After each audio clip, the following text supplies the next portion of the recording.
السلام عليكم ورحمة الله تعالى وبركاته.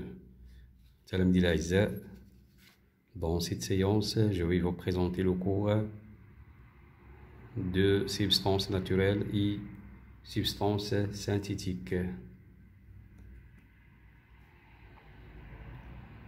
Premièrement, substances naturelles.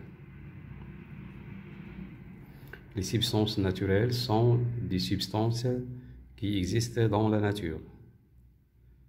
Par exemple, le dioxygène comprimé dans une bouteille d'acier utilisée dans l'industrie ou dans les hôpitaux provient de l'air atmosphérique. C'est une substance naturelle.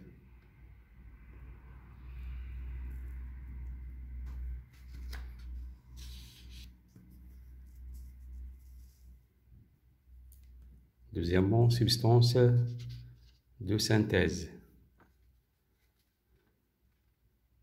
Les substances de synthèse sont des substances qui sont fabriquées par l'homme à partir des réactions chimiques ou bien des transformations chimiques.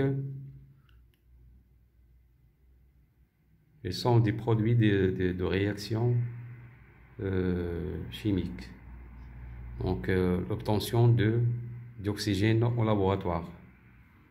Donc, on prépare expérience, donc on prépare le dioxygène synthétique par une réaction chimique ou bien une transformation chimique entre deux matières, l'eau oxygénée et le permanganate de potassium. Donc, l'eau oxygénée de formule chimique H2O2 et le permanganate de potassium K plus MnO4-.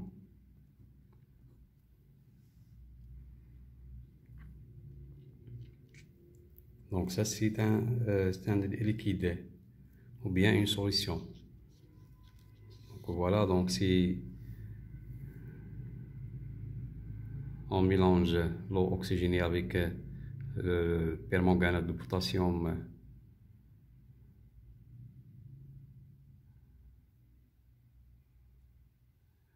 donc il donne un dégagement d'un gaz que l'on récupère dans un tube à essai.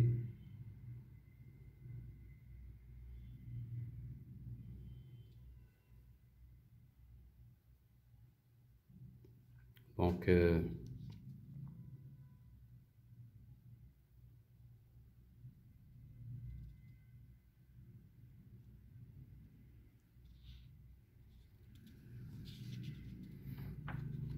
voilà, donc observation. Donc, nous observons un dégagement gazeux indéfini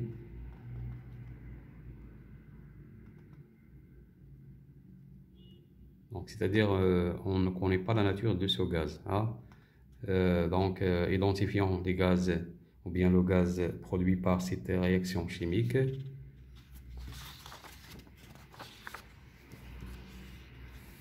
Donc approchant une allumette incandescente de l'extrémité du tube à essai, nous constatons que la combustion est ravivée. Le produit est donc du dioxygène. Donc, le dioxygène, c'est un gaz qui favorise la combustion. Interprétation, le dioxygène peut être préparé par réaction chimique, de l'eau oxygénée avec une solution de permanganate de potassium, KMnO4. Donc la solution contient des ions.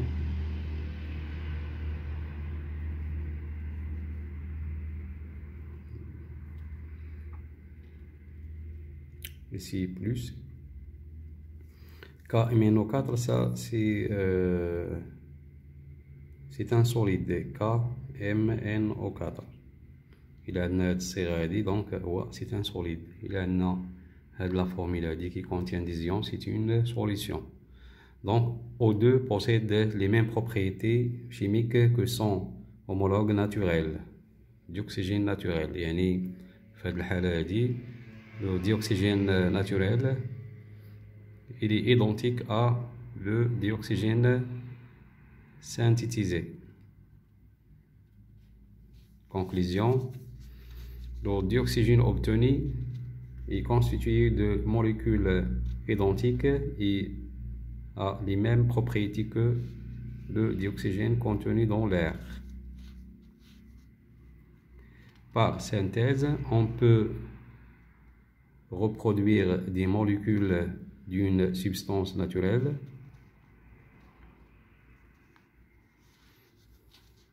Remarque, il existe des substances de synthèse constituées de molécules qui n'existent pas dans la nature. Elles sont dites artificielles. Donc, la synthèse peut donner des produits qui n'existent pas dans la nature. Donc, dans ce cas, on parle des substances artificielles. Exemple, les matières plastiques. مثلا البلاستيك فهو لا يوجد في الطبيعة وبالتالي فهو c'est une matière synthétique ou bien artificielle. C'est une matière artificielle. O2, c'est une matière synthétique.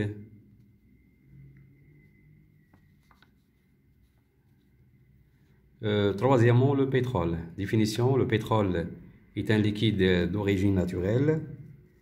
Une huile minérale compose d'une multitude de composés organiques, essentiellement des hydrocarbures, piégés dans des formations géologiques particulières. Et l'on existe sous plusieurs formes. Deuxièmement, raffinage du pétrole. Donc, c'est quoi le raffinage du pétrole? Donc, le raffinage du pétrole désigne l'ensemble des traitements et de transformation visant à tirer du pétrole le maximum de produits à haute valeur commerciale. يعني استخراج وفصل مكونات البترول donc grâce à une technique de la distillation. Donc la distillation fractionnée, c'est une technique du raffinage du pétrole. Donc voilà la technique de raffinage du pétrole. Voilà, ça ce qu'on appelle la distillation fractionnée. Donc il y a ici un four de distillation et ici colonne de distillation. Donc on pose ici, donc voilà le stockage de pétrole brut, pétrole kham.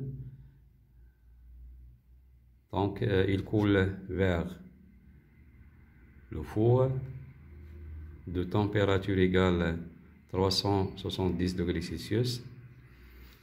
Donc voilà. Donc après le chauffage du pétrole, il tombe vers la colonne de distillation. Donc ici dans cette colonne, donc selon la densité ou bien la masse volumique de chaque corps,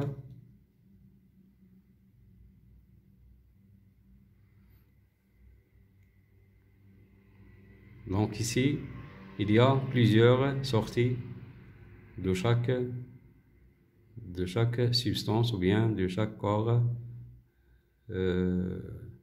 Par exemple, les gaz propane, butane ont une densité inférieure, donc ils montent vers le haut. Et on trouve aussi pétrochimie, donc des matières utilisées dans l'industrie de pétrochimie, donc pour fabriquer des matières plastiques. Il y a aussi l'essence, kérosène, gasoil, fiole lourde et le bitume. Donc utilisé dans le